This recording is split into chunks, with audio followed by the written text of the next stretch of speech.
मित्रों, मैं रंजीत वर्मा अपने YouTube channel study with Ranjit में एक बार पुनः आपका स्वागत करता हूं। मित्रों, मैंने आपको पिछले वीडियो में बताया था, अर्थात पार्ट 2 के वीडियो में आपको जाति व्यवस्था के दोष पढ़ाए थे। जो मैंने अपना पिछला वीडियो डाला था उसमें मैंने आपको जाति व्यवस्था के दोष पढ़ाए थे, और मैं आज पार्ट 3 के इस वीडियो में आपको उसी पाठ के कुछ महत्वपूर्ण बिंदुओं के बारे में बताऊंगा। तो आज चलते हैं, हम सबसे पहले देखते हैं कादर एक शब्द आता है वहाँ पर कि कादर क्या है, या कहाँ पाया जाता है, या कादर किसे कहते हैं। बहुत ही महत्वपूर्ण शब्द है बच्चों, ध्यान से पढ़ना। कादर है क्या, कादर किसे कहते हैं, या कादर को परिभाषित कीजिए। तो कादर एक जनजाति है, यानी जो कादर दिया गया है, कादर एक जनजाति है जो केरल में निवास करती है, या आप कह सकते हैं कादर केरल में निवास करने वाली एक जनजाति है। यह केरल की पर्वतमालाएं इसका निवास स्थान है, यानी ये जो कादर जाति है केरल की पर्वतमालाएं जो है इसका निवास स्थान है, यानी पर्वतमालाओं में यह जनजाति पाई जाती है। इस जनजाति के मनुष्य खेती नहीं करते हैं, यानी यह जो जनजाति है इसके मनुष्य खेती नहीं करते हैं। वरन जंगल में घूम घूम कर, यानी जंगल में घूम घूम कर फल आदि एकत्र करके अपनी क्षुधा अर्थात जिसको भूख कहते हैं शांत करते हैं। यानी ये जो जनजाति होती है खेती नहीं करती है, जंगलों में कंदमूल खा करके ढूंढ कर कंदमूल खाते हैं और उसी से ही अपनी भूख को शांत करते हैं। स्त्री और पुरुष के मध्य किसी प्रकार का श्रम विभाजन नहीं होता, यानी इसमें जो स्त्री और पुरुष होते हैं उसमें किसी प्रकार का श्रम विभाजन नहीं होता। जैसा कि हम लोगों में होता है कि औरतें खाना बनाएंगी, किंतु जो व्यक्ति पुरुष होते हैं वो घर से बाहर का कार्य देखते हैं, तो इसमें कोई श्रम विभाजन नहीं पाया जाता है, जिसमें सभी लोग एक समुदाय में रहते हैं और एक कार्य में सभी सहयोग करते हैं तथा अपना जीवन यापन यानी शिकार करके या कंदमूल फल खा करके अपना जीवन यापन करते हैं। आप कह सकते हैं कि जो प्राचीन काल में जो आदिमानव होते थे उन्हीं से मिलती जुलती ये जनजातियाँ हैं। ये बाँस की, यानी जो बाँस होता है या बाँस की झोपड़ी बना करके उसमें अपना जीवन व्यतीत करते हैं, यानी ये जो जनजातियाँ होती हैं तो ये बाँस की झोपड़ियाँ बना करके उसमें अपना जीवन व्यतीत करते हैं तथा बाँस के बने हुए हथियार जैसे तीर, धनुष, कुदाल से अपना शिकार करते हैं, यानी बाँस के हथियारों का ही प्रयोग करते हैं। इनको लंगूर का शिकार अधिक प्रिय था, यानी ये जो जनजातियाँ थी इनको लंगूर का शिकार बहुत अधिक प्रिय था। बकरी और मुर्गी इनके पालतू पशु थे, यानी ये जो जनजातियाँ थी यह बकरी और मुर्गी इनके पालतू पशु थे। ये पेड़ की छाल, पत्ते आदि से अपना तन ढकते थे, यानी इनका वस्त्र उस समय नहीं थे या ना आज है। तो ये क्या कहते हैं, जो ये जनजातियाँ थी ये पेड़ की छाल और पत्ते आदि से अपना तन ढकती थी। तो ये आप कह सकते हैं जब कादर पूछा जाए तो कादर क्या है, तो कादर एक जनजाति है जो केरल में निवास करती है, या कह सकते हैं केरल की पर्वतमालाओं में निवास करती है। और इस जनजाति के लोग खेती नहीं करते थे, वरन जंगलों में घूम घूम कर शिकार करके या कंदमूल खा करके अपना जीवन यापन करते थे। और स्त्री और पुरुष के बीच में इसमें जो होता था श्रम विभाजन नहीं होता था। ये बाँस की झोपड़ियाँ बना करके उसी में अपना जीवन व्यतीत करते थे तथा बाँस के, यानी इसको कहानी के तौर पर आप याद करेंगे, और बाँस के हथियारों जैसे तीर, धनुष, कुदाल आदि बना करके उसे अपना शिकार करते थे। और इनको लंगूर का शिकार अधिक पसंद था। बकरी और मुर्गी इनके पालतू पशु थे। ये पेड़ के छाल और पत्ते पहनकर अपना जीवन यापन करते थे। समझ गए। अब आगे देखिए बच्चों, अगला हमारा प्रश्न बनता है परिवार का अर्थ एवं परिभाषा। ये मैंने पिछले वीडियो में शॉर्ट तरह से बताया है, उसमें भी बता दे रहे हैं परिवार का अर्थ एवं परिभाषा। यह परिवार किसे कहते हैं, इसका क्या अर्थ होता है, इसकी परिभाषा क्या है, ये परिभाषित कीजिए। परिवार के अर्थ को परिभाषित कीजिए। तो परिवार समाज की वह इकाई है जिसमें माता पिता, भाई बहन, चाचा चाची, भतीजे भतीजी, पुत्र पुत्री आदि होते हैं। यानी कह सकते हैं कि परिवार जो कि हमारे जीवन में व्यतीत जो सामने आ रहा है, परिवार समाज की वह इकाई है जिसमें माता पिता, भाई बहन, चाचा चाची, भतीजे भतीजी, पुत्र पुत्री आदि होते हैं, जो पारस्परिक स्नेह तथा उत्तरदायित्व की भावना से परिपूर्ण होते हैं। यानी सभी आपस में पारस्परिक माने आपस में स्नेह प्यार जिसको कह सकते हैं करते हैं तथा उत्तरदायित्व की भावना से परिपूर्ण होते हैं। परिवार का यह रूप भारतवर्ष में ही पाया जाता है, यानी परिवार का यह रूप केवल भारतवर्ष में पाया जाता है, बाकी अन्य देशों में इस प्रकार का परिवार नहीं पाया जाता जिसमें सभी लोग एक साथ मिलकर एक ही छत के नीचे जीवन यापन करते हों। तो सामान्य अर्थ में परिवार वह है जिसमें माता पिता और उनके अविवाहित बच्चे शामिल होते हैं। तो इसकी परिभाषा आप बच्चों एक शॉर्ट तरीके से मैंने और बताई थी कि परिवार किसे कहते हैं। तो परिवार वह संस्था होती है जिसमें एक ही छत के नीचे तीन या तीन से अधिक पीढ़ी के सदस्य निवास करते हैं और एक ही रसोई का बना हुआ भोजन खाते हैं। तो ऐसे परिवार को जिसमें आपस में सामंजस्य की भावना और पारस्परिक स्नेह पाया जाता है, उसे हम परिवार कहते हैं। समझ गए? ये शॉर्ट में परिभाषा आपकी हो जाएगी। किंग्सले डेविड के अनुसार, यानी किंग्सले डेविड ने एक परिवार की परिभाषा दी है कि परिवार ऐसे व्यक्तियों का समूह होता है जिसमें सगोत्रता के संबंध होते हैं। सगोत्रता यानी समान गोत्र होते हैं जो एक दूसरे के संबंधी होते हैं। ठीक है, यानी परिवार ऐसे व्यक्तियों का समूह होता है जिसमें सगोत्रता के संबंध होते हैं जो एक दूसरे के संबंधी होती हैं। फिर आगे देखिए, व्हील्स एवं हाइजर के अनुसार, ये भी एक समाजशास्त्री हुए, व्हील्स एवं हाइजर के अनुसार परिवार एक समूह, सामाजिक समूह के रूप में परिभाषित किया जाता है। यानी परिवार एक सामाजिक समूह के रूप में परिभाषित किया जाता है जिसके सदस्य आपस में रक्त के संबंधों से बंधे होते हैं। यानी जिसके सदस्य आपस में रक्त के संबंध से बंधे होते हैं उसे भी हम परिवार कहते हैं। समझ गए? ये तो ही परिवार का अर्थ और उसकी परिभाषा।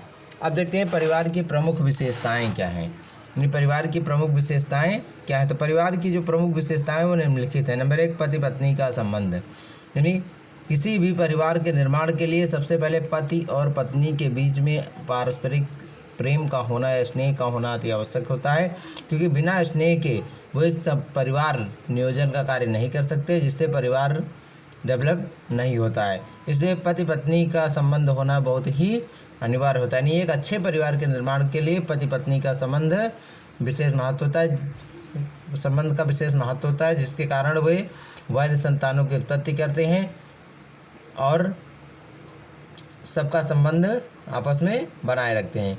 तो इसे कहते हैं कि परिवार की सबसे प्रमुख विशेषता होती है कि उसमें पति पत्नी के बीच संबंध का होना अति आवश्यक होता है। समझ गए? दूसरा, यौन संबंध। यानी यौन संबंध भी परिवार की प्रमुख विशेषता होती है, क्योंकि बिना परिवार में स्थापित या बिना कह सकते हैं परिवार में संबंधित हुए या बिना विवाह किए ये आपस में वैध यौन संबंध स्थापित नहीं कर सकते हैं। विवाह से पूर्व का जो संबंध यौन संबंध होता है वो अवैध कहलाता है और उससे जन्मी संतानें जो होती हैं वो अवैध कहलाती हैं। इसलिए एक अच्छे परिवार की प्रमुख विशेषता यह होती है कि वो विवाह करके यौन संबंध स्थापित करते हैं और उनसे जो बच्चे उत्पन्न होते हैं उन्हें हम वैध संतान की दृष्टि से देखते हैं जो परिवार का एक सदस्य होते हैं। समझ गए? फिर रक्त संबंध। तीसरा हमारा जो महत्वपूर्ण बिंदु है रक्त संबंध। यानी अभी मैंने बताया है कि परिवार के सभी सदस्यों के बीच में रक्त का संबंध होना अति आवश्यक होता है तथा पारस्परिक प्रेम या भावना का होना, स्नेह का होना भी आवश्यक होता है। यानी सभी सदस्यों के बीच में रक्त के संबंध पाए जाते हैं। यह भी परिवार की मुख्य विशेषता होती है। निवास स्थान। और निवास स्थान यानी एक ही, मैंने अभी बताया, एक ही छत के नीचे जीवन यापन करने वाले विभिन्न समूह जो एक ही रसोई का बना हुआ खाना खाते हैं और एक ही छत के नीचे अपना जीवन यापन करते हैं तथा सबके बीच में रक्त संबंध पाया जाता है। ऐसे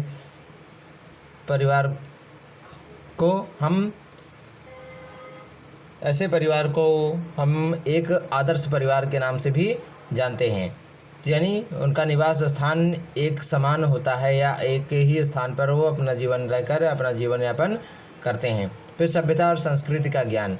यानी सभ्यता और संस्कृति का ज्ञान, ये एक सभ्य समाज में सभ्यता और संस्कृति का ज्ञान होना अति आवश्यक होता है। यानी ऐसा परिवार, एक परिवार की प्रमुख विशेषता यह होती है कि उस परिवार में सभ्यता और संस्कृति का ज्ञान उसकी पीढ़ी के अनुसार उनको ज्ञात होता है। फिर सीमित आकार। यानी परिवार का जो आकार होता है वो सीमित होता है। परिवार की प्रमुख विशेषता ये भी होती है कि परिवार का आकार जो होता है सीमित होता है। या आदर्श परिवार वही कहलाता है जिसमें कह सकते हो परिवार के सदस्यों की संख्या सीमित होती है और उसका आकार सीमित होता है। तो ऐसे परिवार को हम प्राथमिक परिवार या आदर्श परिवार के नाम से भी जानते हैं। समझ गए। तो परिवार की प्रमुख विशेषताएं क्या होती हैं? पति पत्नी के बीच में संबंध का होना आवश्यक होता है, दोनों के बीच में वैध संबंध एवं संबंध होना चाहिए, और सभी आपस में यानी परिवार के जो सदस्य होते हैं वो आपस में रक्त से के संबंध से बंधे होने चाहिए, और सभी का एक ही आवास में निवास होना चाहिए, सभ्यता और संस्कृति का ज्ञान होना चाहिए, तथा परिवार का आकार जो होता है वो सीमित होना चाहिए। इसके लिए मैंने छोटे छोटे बिंदुओं का प्रयोग किया है। अब देखते हैं बच्चों, ये हमारा प्रश्न यहीं से समाप्त होता है। हमारा अगला प्रश्न बनता है कि नातेदारी व्यवस्था क्या है और यह कितने प्रकार की होती है। यह नातेदारी व्यवस्था को परिभाषित कीजिए और इसके भेद बताइए। तो साधारण नातेदारी व्यवस्था पहले देख लेते हैं हम, नातेदारी व्यवस्था क्या है और इसका अर्थ क्या है। तो साधारण शब्दों में नातेदारी व्यवस्था रिश्ते नाते के आधार पर बने मानवीय संबंधों की एक व्यवस्था है। यानी साधारण शब्दों में हम कह सकते हैं कि नातेदारी क्या है। नातेदारी क्या है? तो नातेदारी वह प्रक्रिया है जिसके अंतर्गत हम अपने रिश्ते नाते कायम करते हैं और मानवीय संबंधों की यह एक व्यवस्था होती है। यानी व्यक्ति मानव जो संबंध स्थापित करता है वही नातेदारी होती है। नातेदारी बंधन व्यक्तियों के बीच के वे सूत्र होते हैं जो वंश या परंपरा के माध्यम से रक्त संबंधियों या विवाह के माध्यम से संबंधियों को जोड़ते हैं। ठीक है, नातेदारी बंधन व्यक्तियों के बीच के वे सूत्र होते हैं जो वंश या परंपरा के आधार पर स्थापित किए जाते हैं या रक्त संबंधियों या विवाह के माध्यम से संबंधियों को जोड़ते हैं। इसलिए व्यक्ति दो परिवारों का सदस्य माना जाता है।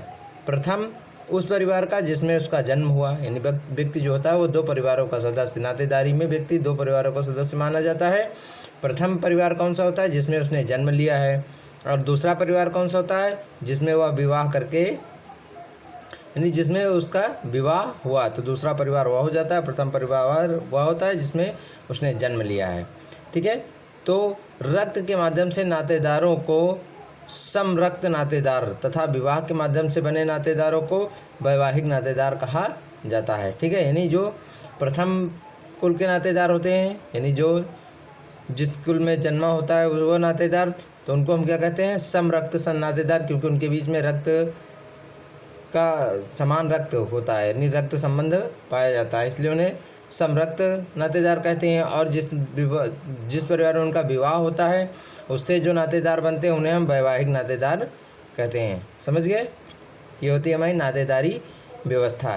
ठीक है, यानी साधारण शब्दों में नातेदारी क्या होती है कि जो रिश्ते नाते के आधार पर मानवीय संबंध एकत्र होते हैं या स्थापित होते हैं वही हमारे नातेदार कहलाते हैं। और नातेदारी बंधन के बीच वे सूत्र होते हैं जो वंश या परंपरा के आधार पर या रक्त के आधार पर या आप कह सकते हैं विवाह के आधार पर जो संबंध स्थापित होते हैं उन्हें हम नातेदारी संबंध कहते हैं। इसलिए वे विवाह से पूर्व और विवाह के बाद नातेदारी दो प्रकार की होती है। यानी विवाह से पूर्व जो व्यक्ति होता है वह प्राथमिक परिवार का यानी प्रथम परिवार का सदस्य होता है, क्योंकि उसने उस परिवार में जन्म लिया है तो वह प्राथमिक नातेदार हो जाता है। और दूसरा क्या होता है? जहाँ उसका विवाह होता है तो वह दूसरा परिवार नातेदारी से जुड़ जाता है, इसलिए वह दूसरा परिवार हो जाता है। और रक्त के माध्यम को यानी जिसमें रक्त से के माध्यम से नातेदारों को समरक्त नातेदार, यानी जिससे वह रक्त से संबंधित होता है उसे समरक्त नातेदार कहते हैं।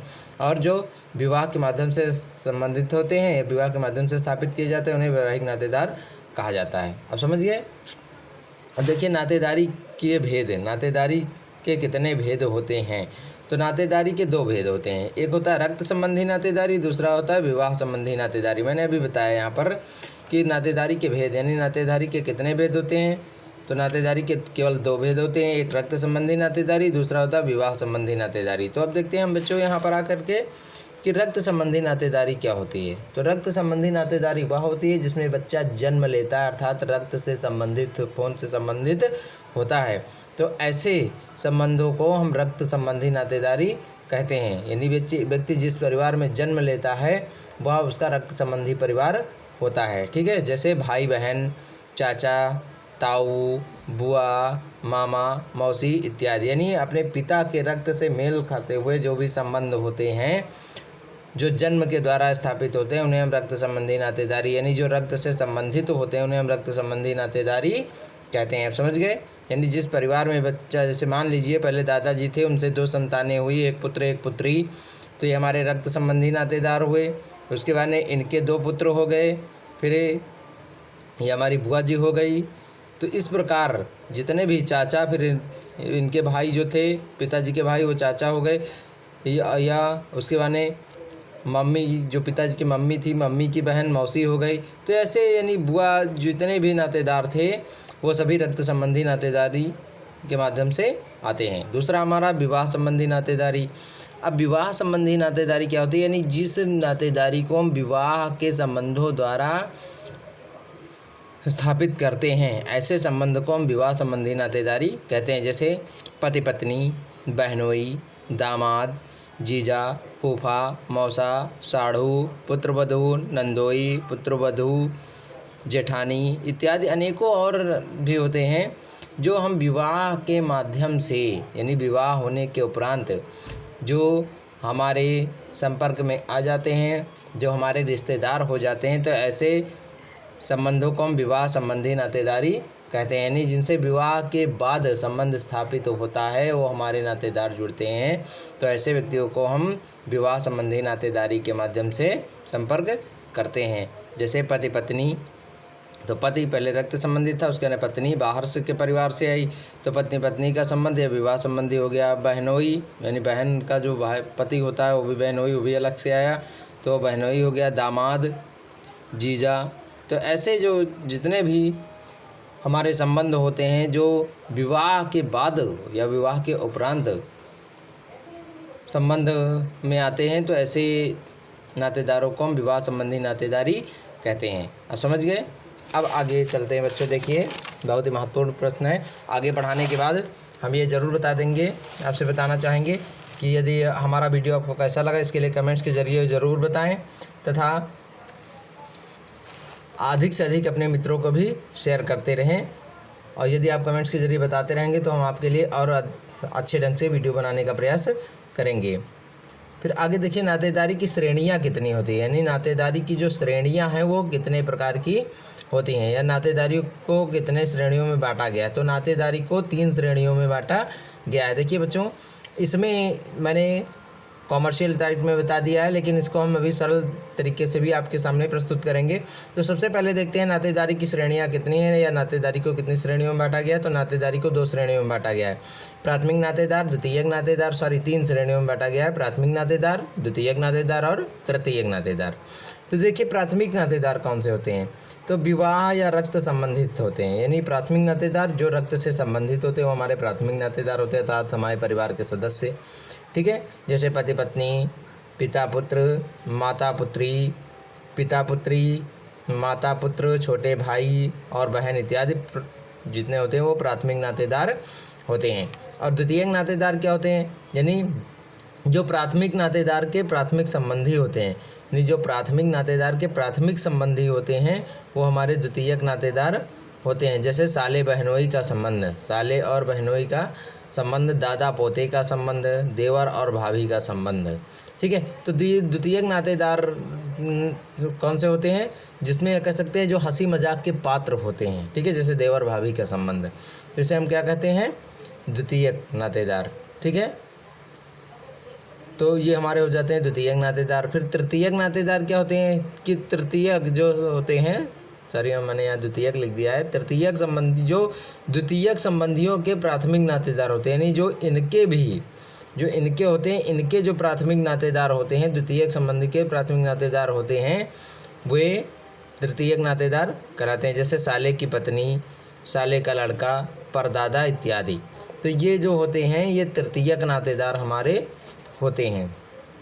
ठीक, तो अब इसमें देख लेते हैं हम अपने माध्यम से प्राथमिक नातेदार कौन से होते हैं, जो रक्त संबंधी होते हैं। जैसे पति पत्नी का संबंध ही हमारा प्राथमिक नातेदार होता है, इसमें ग्रामीण स्तरों पर देखते हैं। ठीक है, तो ये पति पत्नी का संबंध प्राथमिक नातेदारी के अंतर्गत आता है। द्वितीयक नातेदार कौन से होते हैं, जो विवाह के उपरांत यानी संबंध स्थापित किए जाते हैं, वो हमारे द्वितीयक नातेदार हो जाते हैं। जैसे भाई का विवाह करने के बाद बहनोई, या बहन का विवाह करने के बाद बहनोई होता है, वो हमारा विवाह के उपरांत जो नातेदारी स्थापित की जाती है, संबंध स्थापित किया जाता है, वो द्वितीयक नातेदारी के अंतर्गत आता है।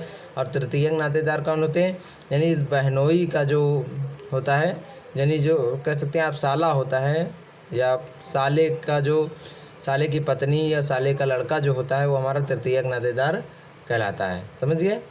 अब देखिए बच्चों, अगला महत्वपूर्ण प्रश्न है जाति का अर्थ एवं परिभाषा। तो जाति का अर्थ मैंने, हमको लगता है पिछले वीडियो में मैंने आपको बताया है, लेकिन एक बार पुनः बताना चाहेंगे क्योंकि बहुत ही महत्वपूर्ण प्रश्न है। तो जाति का अर्थ एवं परिभाषा। जाति का अर्थ क्या है? तो जाति शब्द अंग्रेजी के कास्ट शब्द का हिंदी रूपांतरण है। यानी जो जाति शब्द है वह अंग्रेजी शब्द के कास्ट शब्द का हिंदी रूपांतरण है, जो पुर्तगाली भाषा के कास्टा शब्द से बना है। जाति शब्द पुर्तगाली भाषा के कास्टा शब्द से बना है। इसका शाब्दिक अर्थ होता है नस्ल, प्रजाति या भेद। चाहे आप नस्ल कह सकते हैं या प्रजाति या भेद। ठीक। तो जाति की परिभाषा क्या है कि जाति शब्द अंग्रेजी के कास्ट शब्द का हिंदी रूपांतरण है, जो पुर्तगाली भाषा के कास्टा शब्द से बना है। इसका शाब्दिक अर्थ होता है नस्ल, प्रजाति या भेद। इस शब्द का प्रयोग सर्वप्रथम 1965 में गार्सिया दी ओर्टा ने किया था। यानी ये जो कास्ट शब्द है, इस शब्द का प्रयोग सबसे पहले 1965 ईस्वी में गार्सिया दी ओर्टा ने किया था।